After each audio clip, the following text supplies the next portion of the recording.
I'm sorry, y'all. You got me caught laughing at these comedians. Oh my God. You're welcome. You're back with Roland Martin Unfiltered here on the Black Star Network. Again, remember to download the app, support the Black Star Network, smash the damn like button.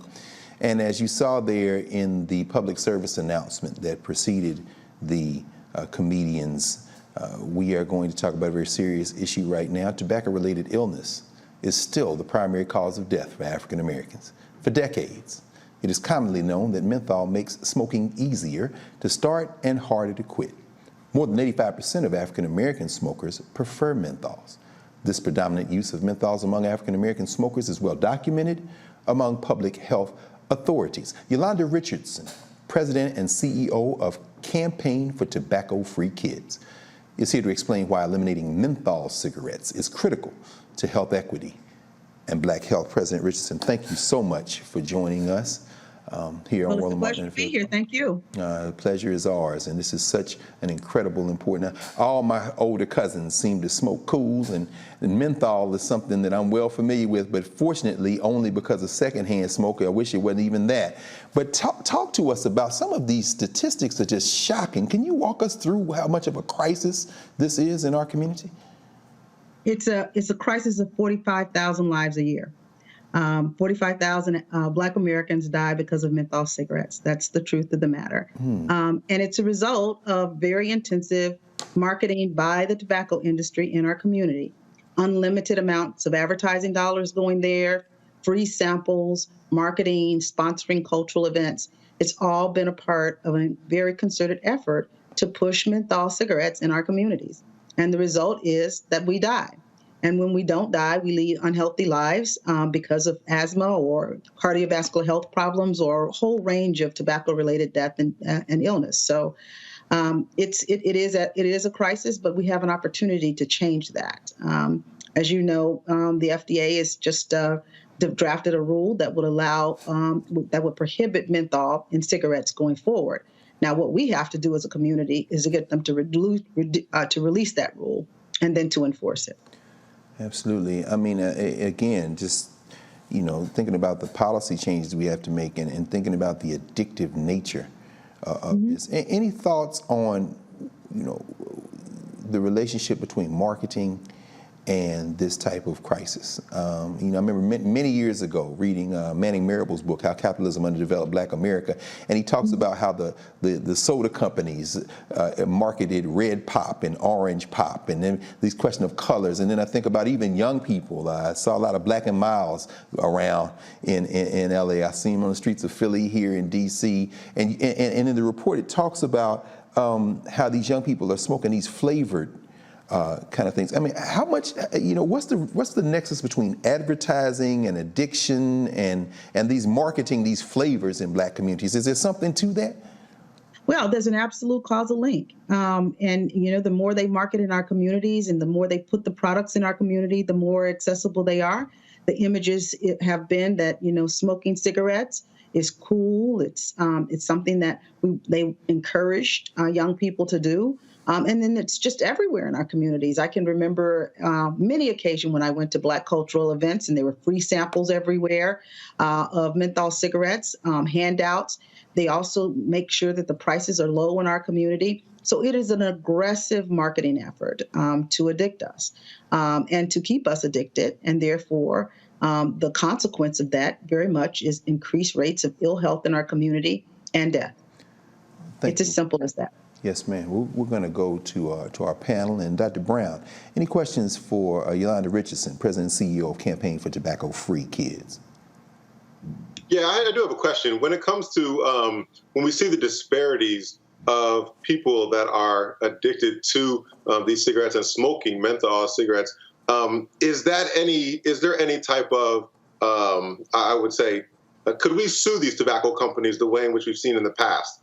We've seen different people who are addicted to tobacco be able to sue, and I'm sure these tobacco companies have then restructured themselves. But given the disproportionate sort of rates in which Black people are addicted to menthol specifically, is there anything we can do in that realm? Well, I think we have an immediate and short-term sort of approach to this, and that is really to put pressure on FDA to get them off the market. That's the most important and short-term and most effective thing that we can do. The rule is drafted, it's ready for release, and we should just continue to pressure FDA to do it.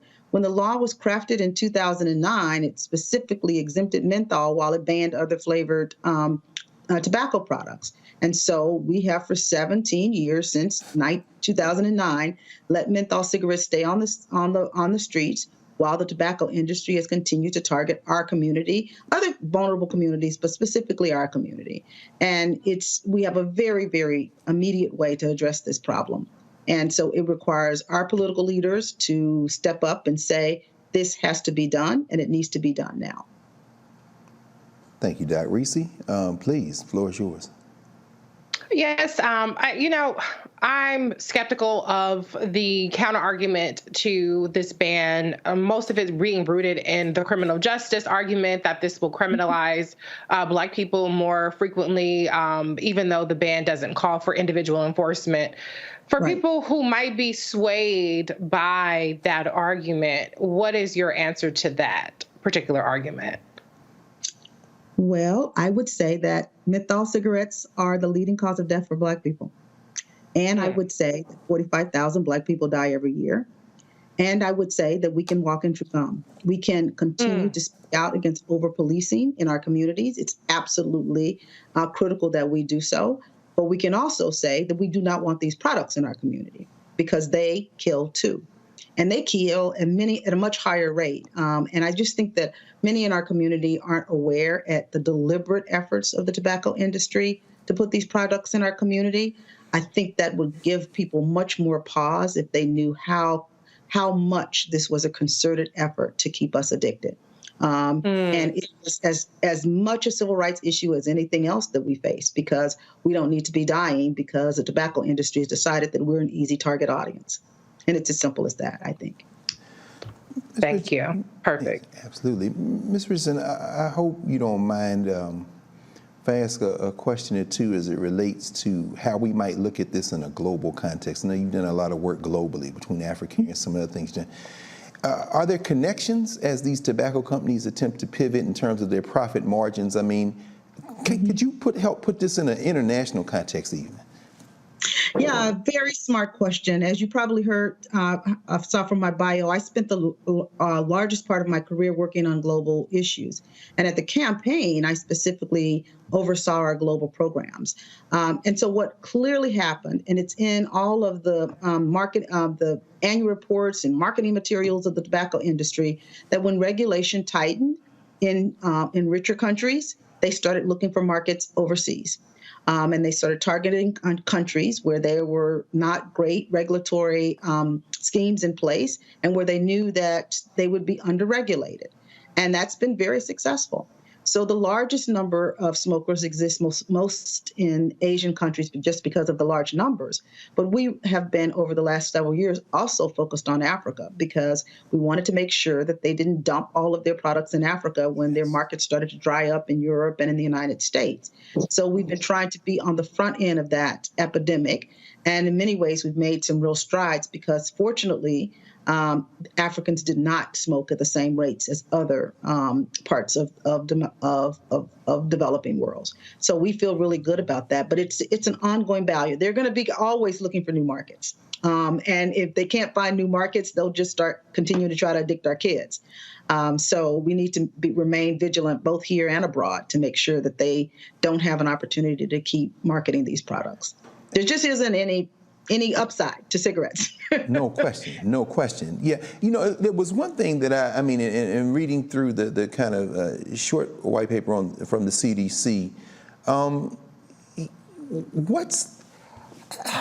do you explain why people who identify as LGBT who smoke are more likely to smoke menthol than heterosexual people who smoke? I mean, I was trying to make sense of that. Is there overlap between class, race? I mean, what's your best thinking about that? Yeah, sure. There are all kinds of overlaps, the ones that you've talked about. But, also, again, don't forget the one consistent strand in all of this is industry market. They look for vulnerable communities. And communities that have stressful existence are often more likely to smoke. And so, therefore, what is the tobacco industry going to do? They're going to go to those communities where they feel that there's vulnerabilities and try to move the market for their products, because they feel like those communities would not be wouldn't have the resources or the information systems, et cetera, that will protect them. So I'm just concerned that we do our homework and make sure we're not being easy pawns in their game of death and disease. Absolutely. Vulnerability, the most vulnerable get preyed on. I mean, it's not just about cigarettes. You really have used this as a point of entry to help us understand how this world works. I tell you, Yolonda Richardson, President and CEO of Campaign for Tobacco-Free Kids, thank you so much for joining us. And I hope we come out of this not only educated, but determined to stop this scourge. So thank you again. Thank you so much. I appreciate it. Absolutely. Take good care. Oh, thank Good you. night. You as well. You as well. Well, we reached the end of